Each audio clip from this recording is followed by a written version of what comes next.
Bonjour Jean-Luc Mélenchon. Bonjour. Vous m'entendez bien? Nous, on vous voit et on vous entend très bien. J'ai une première question à vous poser. Votre campagne a commencé depuis plusieurs mois. Des déplacements, des débats, des émissions, des entretiens, comme en ce moment avec vous. 16 mois. 16 mois, donc c'est quand même plus d'un an. Si vous deviez retenir une image, une rencontre peut-être de votre campagne, jusqu'alors, ce serait quoi? Sans doute les moments que j'ai passés dans les Antilles ou à La Réunion, parce que ça a été des moments de très grande tension, où les gens étaient dans une situation d'angoisse qui facilitait, qui augmentait l'intensité du dialogue politique, parce qu'il avait tout d'un coup un aspect très concret. Mais sinon, là, depuis quelques jours, c'est évidemment l'ambiance qui m'entoure qui est marquante, parce que je n'avais pas connu ça aussitôt dans la campagne en 2016 ou en 2017. Il y a beaucoup d'enthousiasme, d'allégresse. On se dit qu'on peut atteindre le deuxième tour, ce qui serait un événement considérable, et nous sommes aujourd'hui dans les marges d'erreur qui permettent de le penser. Karine Bécard. De l'enthousiasme, de l'allégresse, il y en aura probablement aujourd'hui, alors que vous organisez votre grande marche pour une 6e République. Vous l'aviez déjà fait en 2012, vous l'aviez déjà fait également en 2017. Cette 6e République, vous êtes sûr que les gens en veulent ou pas? Je pense qu'elle est nécessaire, parce que notre démocratie va très mal, et même de plus en plus mal, puisque les dernières élections ont abouti à des abîmes d'abstention qu'on n'avait jamais vus. C'est très mauvais pour une démocratie que les autorités, les pouvoirs désignés reposent sur une base aussi étroite de votants. Par conséquent, il faut changer la règle du jeu. Au demeurant, il me semble que les Français procèdent de cette manière-là dans leur histoire. À intervalles réguliers, ils se refondent. Le peuple français se refonde en décidant quels sont les droits que les gens se reconnaissent entre eux, quelles sont les règles de fonctionnement de la démocratie. Il me semble que c'est un exercice salutaire que le peuple français se redonne une unité en se redécrivant politiquement, collectivement. Et puis surtout, il faut bien faire quelque chose, parce que se contenter de regarder l'abstention s'accroître en pleurnichant pendant la soirée de résultats et ensuite en oubliant avec désinvolture, c'est ne pas comprendre que l'essence de la vie des peuples est dans leur cohésion, dans leur capacité à maîtriser ce qu'ils font. Enfin, ça s'appelle la démocratie. Alors, je voudrais aussi, et bien sûr, vous poser une question sur la Corse, qui est au cœur de l'actualité en ce moment. Elle bénéficie d'un statut particulier pour l'instant, avec des compétences qui lui sont propres. Cette semaine, le gouvernement a proposé de passer à l'autonomie. C'est vraiment nécessaire ou pas ? D'abord, c'est très surprenant de la part du gouvernement, parce que pendant 5 ans, il n'a rien fait. Et il a en quelque sorte parié sur le fait que, comme les élus autonomistes corses n'obtiendraient rien, peut-être il y aurait des débordements qui favoriseraient le parti de l'ordre. C'est une erreur. Il y a 8 ans que la Corse, les électeurs, les électrices font confiance aux autonomistes. Aux dernières élections législatives, ils ont élu 3 députés sur 4. Alors, il faut prendre acte de cette situation. Et il ne faut pas se faire peur avec rien. La France n'est plus un État unitaire depuis déjà quelque temps. Il y a une collectivité locale alsacienne, il y a le territoire, le gouvernement du territoire de la Polynésie française, le territoire de Nouvelle-Calédonie, la Guyane, la Martinique ont une seule assemblée, la Guadeloupe en a 2, bref. Il y a différentes formes d'organisation administrative du territoire. Et c'est la raison pour laquelle, pour ma part, après avoir rencontré les élus corses et longuement discuté avec eux, dès lors qu'ils ont l'intention tout à fait claire de faire patrie commune avec la France, pourquoi pas le statut de l'article 74, il serait comme la Polynésie et il ne serait pas moins français pour autant. Donc pour ma part, j'y suis ouvert. Mais je trouve très curieuse la méthode du gouvernement. Ils ont fait pareil en Guadeloupe, alors tout était à feu et à sang, ils arrivent et ils disent « Ah bon, on va faire l'autonomie », personne ne leur a rien demandé. Quant à la Corse, ça fait 5 ans qu'ils disent parlons de tout ça et que personne ne parle avec eux. Voilà, je trouve qu'il ne faut pas trop jouer avec ces questions-là parce qu'elles mettent les nerfs à vif à tout le monde. Mais donc du coup, ça veut dire que vous pourriez donner l'autonomie assez facilement et à tous ceux qui le demanderaient ou pas ? Je crois avoir répondu là. Je réponds à la question qui est posée pour la Corse. Mais il est exact que si les présidents des régions, comme par exemple la Martinique, parce que je sais qu'ils y ont pensé, et la Guyane, parce qu'ils se connectent entre eux, présenter une idée de statut qui nous permette de gérer de manière plus efficace et plus démocratique les territoires insulaires, parce qu'à chaque fois, c'est à peu près la même question qui est posée. C'est l'insularité ou bien l'extrême éloignement d'avec le continent qui justifie des mesures d'approfondissement de la démocratie sur le terrain. Bon, que ce soit la Polynésie ou la Guyane est sur un continent, la Polynésie est un archipel grand comme l'Europe, rendez-vous compte. On comprend très bien que l'éloignement justifie des mesures exceptionnelles. Alors on peut en prendre. Mais je n'ai pas dit que ce serait l'autonomie pour qui le veut, le demande, enfin dans quelles conditions. Pourquoi opposer une telle caricature à mon propos? D'ailleurs, je voudrais vous dire une chose.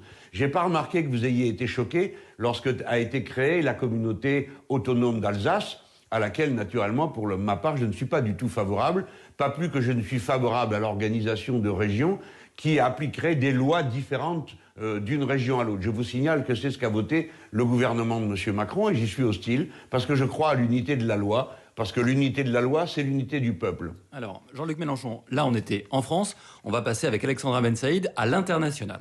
Dans votre programme, Jean-Luc Mélenchon, vous souhaitez le retrait immédiat du commandement intégré de l'OTAN, puis vous voulez quitter l'OTAN par étapes.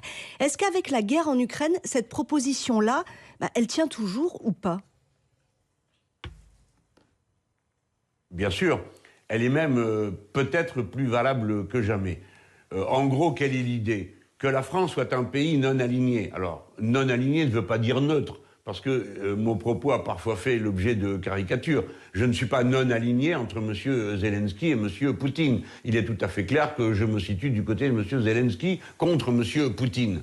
Mais dans chaque cas, la France doit pouvoir disposer d'une autonomie de dialogue. Et elle doit pouvoir se défendre, j'y insiste, toute seule, par ses propres moyens, sans dépendre de personne. Et en particulier, elle ne doit pas, chaque fois qu'elle arrive dans une discussion, être regardée comme un des wagons du train de l'OTAN qui est entièrement dirigé par les États-Unis d'Amérique, que ce soit sur le territoire de l'Europe, avec les troupes qui s'y trouvent, ou même en Méditerranée, où le commandement reste un commandement américain.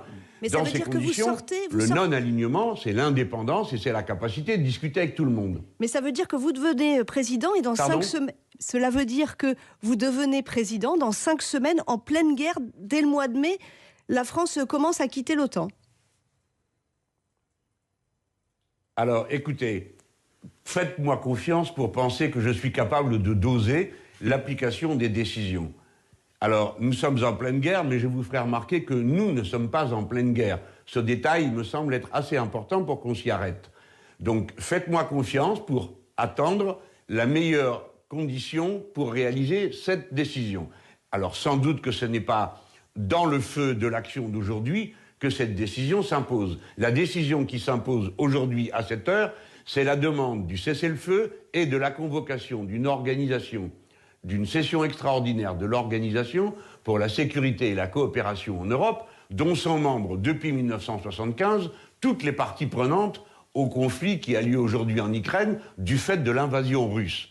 Donc ça, c'est la priorité. Et puis ensuite, lorsque nous aurons obtenu le cessez-le-feu et le retrait des troupes russes, toute la discussion doit reprendre sur le nouvel ordre géopolitique du monde, car il a changé. Et je refuse que la France se trouve embarquée dans une guerre froide avec la Chine, par exemple. Je trouve ça absurde et absolument inutile pour des Français. De la même manière, je pense que les Français doivent être capables de se défendre tout seuls, que personne ne doit leur dire ce qu'ils font, quand ils le font et comment ils le font. Voilà pourquoi il faut être autonome et donc loyal. Ça ne nous empêchera pas de participer à des opérations, s'il le faut, conjointes. Mais nous ne serons plus membres systématiquement alignés d'une organisation militaire qui ne devrait même plus exister, puisqu'elle avait été créée pour faire face au pacte de Varsovie, qui lui n'existe plus. Alors Jean-Luc Mélenchon, il nous reste très peu de temps, principe d'équité, vous avez tous le même temps de parole les uns les autres. Donc question courte, réponse courte s'il vous plaît.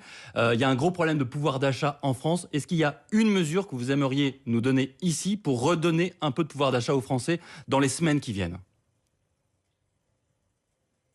Le blocage des prix de première nécessité et le retour au prix du carburant tel qu'il était au début de l'explosion des prix, c'est-à-dire à 1,40. J'ajoute que le président de la République française devrait exiger qu'en Europe, il y ait un prix de gros unique de l'essence, comme il y en a un pour l'électricité, et nous le savons parce que ça nous coûte assez cher. Eh bien, si on faisait ça, ça obligerait les producteurs à augmenter leur production de manière à pouvoir satisfaire la demande qui s'exprime aujourd'hui, et donc on cesserait d'avoir une inflation des prix. Karine Bécard. Juste un mot, est-ce que vous avez un mot pour qualifier cette campagne, Jean-Luc Mélenchon? Elle a été, à mon avis, rabougrie par la peur de la Covid, et ensuite la peur de la guerre, et enfin la décision du président de la République de se soustraire en quelque sorte à la règle ordinaire du débat. Mais il faut mettre à son crédit le fait qu'en présentant un programme qui est extrêmement clair sur le niveau de la régression sociale qu'il veut organiser, il facilite le fait que l'élection du 10 avril soit un référendum social. Prenons un exemple, il est pour la retraite à 65 ans, je suis pour la retraite à 60 ans. Voilà une question claire qu'il faut trancher. Okay. Et on peut trancher vite, bien, et avec seulement un bulletin de vote pour la retraite à 60 ans. Alexandra. Jean-Luc Mélenchon, en tout cas, cette campagne, elle a l'air de beaucoup fatiguer les primo-candidats. On parle de coup de barre pour Yannick Jadot, Éric Zemmour, Valérie Pécresse et les anciens. Vous, Marine Le Pen, 3e campagne présidentielle, vous avez l'air de mieux tenir. Est-ce que vous avez un secret? Non, peut-être sommes-nous mieux préparés. Les autres nous valent. Ils ont aussi leur énergie. Bon, nous sommes mieux préparés, plus entraînés. Nos programmes, nous les maîtrisons depuis plus longue date, sans doute. Et c'est la raison pour laquelle il est plus facile d'être présent. Mais je dois dire à leur décharge que l'exercice est devenu absolument inouï. Nous sommes convoqués en grand oral pratiquement tous les jours. Et s'il fallait répondre positivement, peut-être des fois, ça serait 2 fois par jour. Et je dois vous arrêter, Jean-Luc Mélenchon. Oui, qui épuise l'esprit et le corps. Il faut donc se préparer. Ça ne s'improvise pas. Hein. Allez, une ça. toute dernière question. De quel autre candidat vous vous sentez le plus proche? De moi. Merci. Merci Jean-Luc Mélenchon. Merci beaucoup d'avoir passé un peu de temps avec nous. Vous connaissez le proverbe africain? Allez-y.